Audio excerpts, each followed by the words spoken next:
on the little sidebar with hockey. I mean, we know you're on the air with the Extra Point Show, so you talk hockey and follow hockey, but obviously it is a busy time of the year here for football. We're a week away from the legal tampering period, and then, of course, free agency middle of next week, and we're kind of off to the races. Like, what are the Bills doing right now? Do they put a board together of, like, a plan of attack and, like, what they want to do in some order? Like, well, if we want to do this, but if we can't do this, we want to do that. And if we can't do that, then we've got to circle back to this other thing that's in column B. Like, how complicated a time of the year is this for Brandon Beane and his staff? Yeah, I mean, it doesn't have to be complicated, but there's no one right way to attack, and there's no one way to attack. There's no one plan. There's multiple plans that you can have, depending. Every year could change, and every day it could change depending on what happens around the league, for sure. But this is why it's a great question, because maybe people don't understand. You have a pro personnel department and you have a college personnel department, and they act separately, but Brandon Beane's kind of in charge of all of it, and he can look in conjunction. And what he has to do this time of year is look at his pro personnel department and start attacking free agency with where the guys' market's here. Okay, guys are going to be free agents, are free agents. What is their market going to be? The job of a pro personnel scout, pro personnel department, is throughout the year, they're monitoring the rest of the league. Pending free agents, trades, anything that comes up, people around the league who they think, okay, at the end of the year, let's get a file on this guy, make sure we know what's happening there. So that's the pro personnel department. Right now, free agency is happening, so they have to be very aware of that, and that's going to be top of mind, especially their own free agents. It's funny that we are in Indy and Brandon Beane talking about Dawson Knox, and he's like, yeah, we got 2 weeks, so, we don't have to do it right away. And, like, we're all thinking, oh, my God, they have to get all this done right away. They don't. Like, they have time, and they're going to work through that. They're going to get back from Indy. So then you have the college personnel department, and what are they doing? They're watching all the college games going back a couple of years. They're tracking these guys. They're interviewing. They go to the combine. They do the testing. They do the interviews. That's their separate side. Now, everything's got to come together. And now Brandon Beane says, okay, where is the depth in the draft? We got some depth at linebacker. Maybe we don't need to attack that in free agency because there's some depth there that we can add there. Well, you know what? This draft isn't that good at linebacker, he says maybe. So let's go get maybe a couple guys in free agency because we don't believe in what we might be able to get through the draft. And he's balancing that and he's weighing that. But right now, since the combine is over, they'll reconvene, and now it's full steam ahead with free agency, and then they'll start to circle back on the draft. Yeah, it's got to be so hard because of the timing of everything, right? Like, you can't do it all at once. So you might have, right, like, let's see, a lot of people have mentioned Chanel, the linebacker from Kansas City that was with Jim Leonard at Wisconsin. Like, that's a free agent idea. I think if you were to land him, then that probably to some extent downgrades how important it is to get an impactful linebacker, say by, early on day 3 of the draft, for example. But if you don't get him, then, you got to maybe re-examine that. Same thing goes for receiver, right? If you make a big deal, like a whopper of an A.J. Brown trade, right? The desire, it's going to cost you an asset, probably, I don't know if it'll cost you a first, certainly would have to cost you, I think, at least a second if you were to swing that deal. Stop me if you disagree. That changes your needs in the draft then, because you've added a player of that caliber who's clearly your number one guy. And it's just like all the moving parts, I think, make it hard to have. You got to be ready to adapt on the fly all the time is really what it takes, I think, right? Yeah, 100%. March 2nd, 2020, that's what I'm saying, exactly 6 years ago today, we are talking this very conversation about, okay, they got to attack. They need a wide receiver. You got to help this young quarterback, get a wide receiver. He needs a top guy. Literally 2 weeks later, March 16th, they trade for Stephon Diggs. Everything changes. Because you're talking about drafting one for him, right? Now you're like, wait a minute, they just traded for one. They don't need to draft one. This is why people ask me all the time. I go to the combine, what do you think they're going to do in the first round? What do you think? And they're drafting so late. It's a little different than, if they're drafting early. Yeah. But I always say it this way. I have no idea. Tell me what they do in free agency, and I can answer that better. We're going to get a much better handle exactly 1 month from today when it's April 2nd, and we are 3 weeks into free agency on what the Bills might want to do in the draft, because everything is going to change. If they go out there and they sign, 2 wide receivers, they trade for a wide receiver of a name, number 1, number 2, you're like, okay, wait a minute now. They don't need to do that. You could still get one in the draft. It's not as high as a priority. Yep. What didn't they do at free agency, though? Okay, now they didn't get a linebacker. Here's your Leo Chanel. What if they go out and here comes maybe your first round pick. What if they do sign Leo Chanel? All right, they don't need a linebacker. Maybe it's a day 3 pick. That'd be great. Bring Red Murdoch aboard. That'd be awesome. So I do think it is a moving target here. And it's also interesting that the NFL is one of the only sports that does it this way, Bulldog. They have free agency before the draft. Now, there's not a minor league like there is in hockey, but hockey has the draft and free agency, and they don't really matter to each other necessarily, obviously, in hockey, but basketball does it the other way. Basketball has the draft, then free agency, and I do think it impacts the way that teams operate in those sports compared to each other.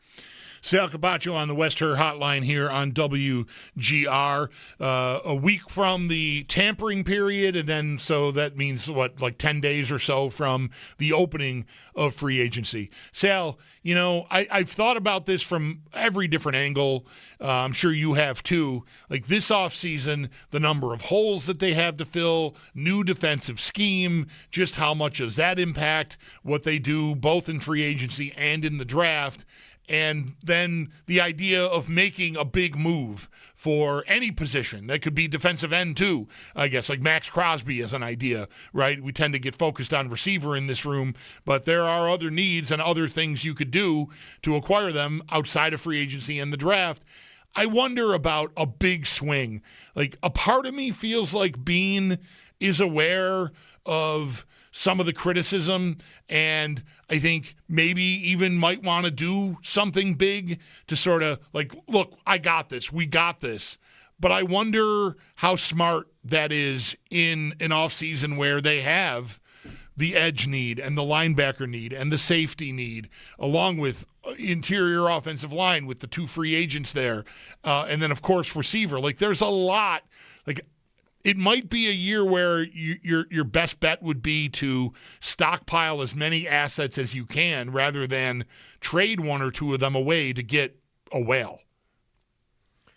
Not only is he aware of it, I mean, he still gets asked about it on national shows. The interview, right? The interview with Jeremy and Joe I'm talking about, like the talking point, and then what happened at the trade deadline and not acquiring one, and everything that's kind of gone down. Like it is still something. A year later, we're almost a year from when Brandon Beane came on WGR with Jeremy and Joe and the viral interview, right? We're almost a year from that, and he's asked about it a lot.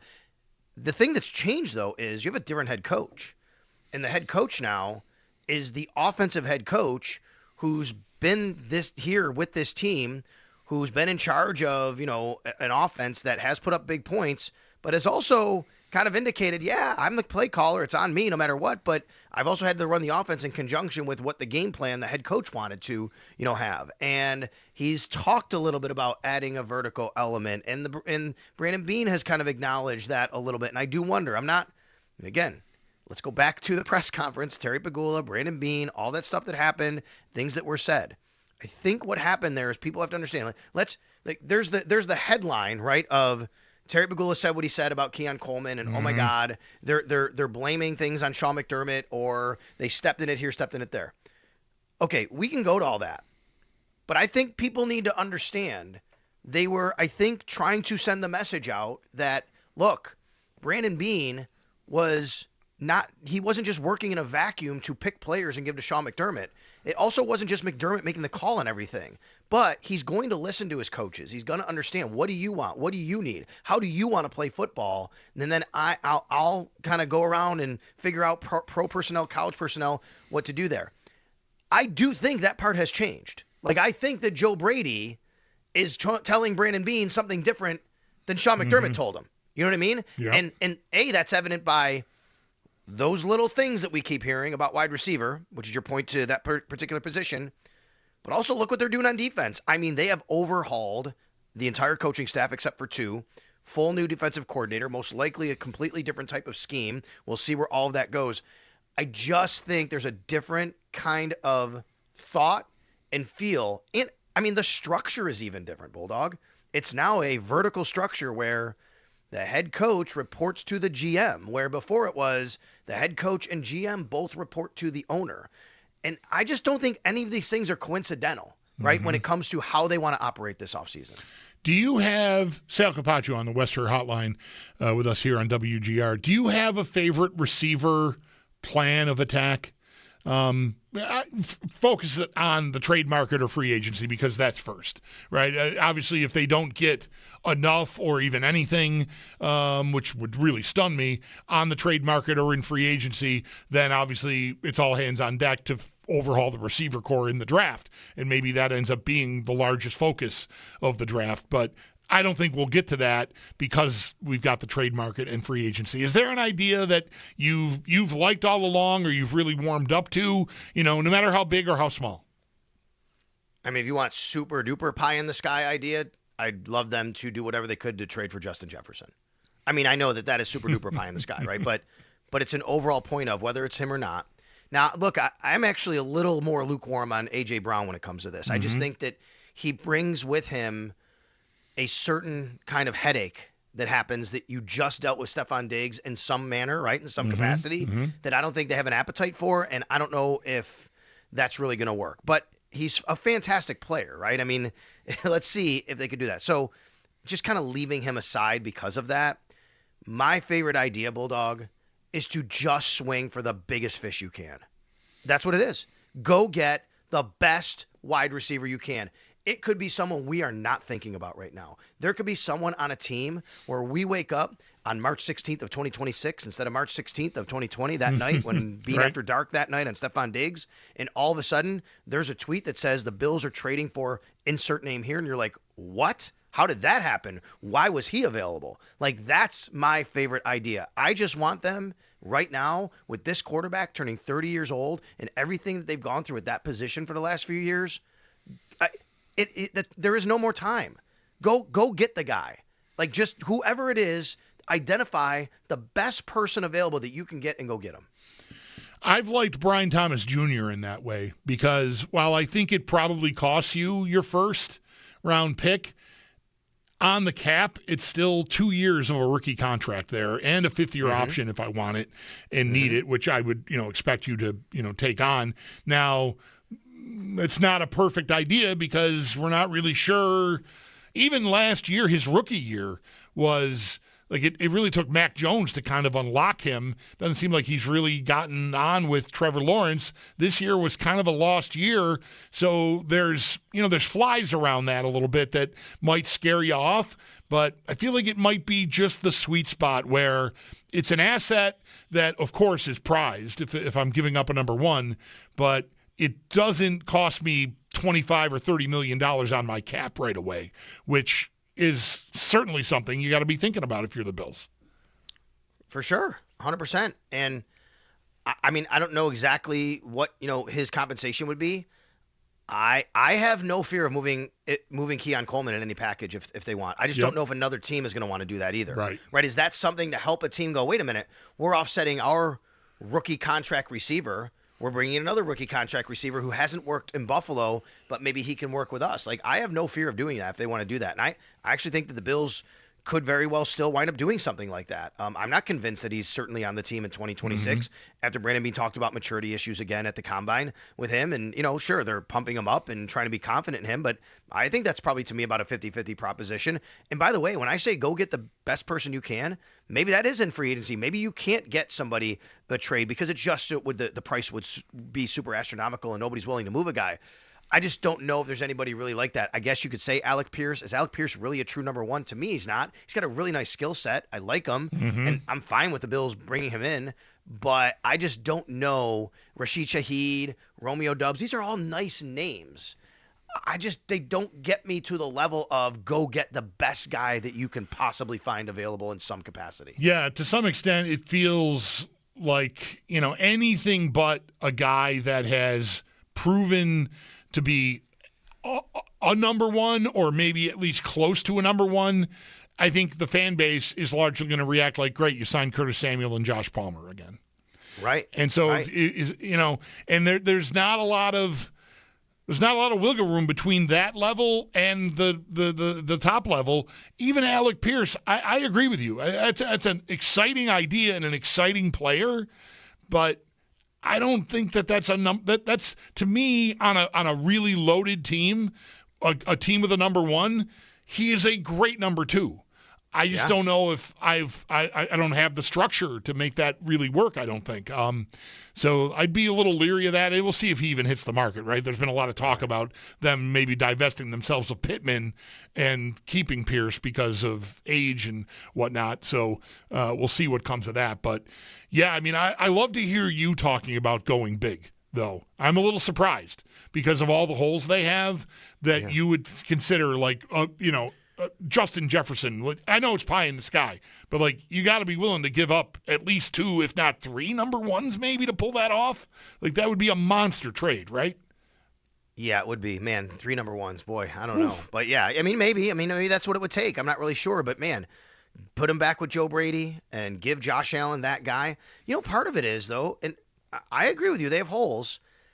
I'm still not convinced exactly what holes they do or don't have until I know what the defense is going to look like, to be quite honest with you, right? Like that's part of it here, which I guess I'm putting a little bit of blind faith and trust in Jim Leonard is going to, I'm not going to say fix, but put together something that I feel confident in. You know what I mean? And they're going to find guys who fit what he, like I think maybe I'm putting a little too much, but I think I'm putting a little blind faith in that and saying, okay, so then go get me the guy that I know they absolutely need. All right, Sal. Excellent job as always. Thanks again for the hockey diversion at the top of the conversation, and we'll catch up with you, I'm sure, later in the week. You got it, buddy. Thanks. That is our dude, Sal Capaccio, on the West Her Hotline. His appearances are always brought to you by New York's only outlet liquor. When you need to stock up, it's the place to buy a case. What's your outlet? You want to go on anything Sal and I talked about?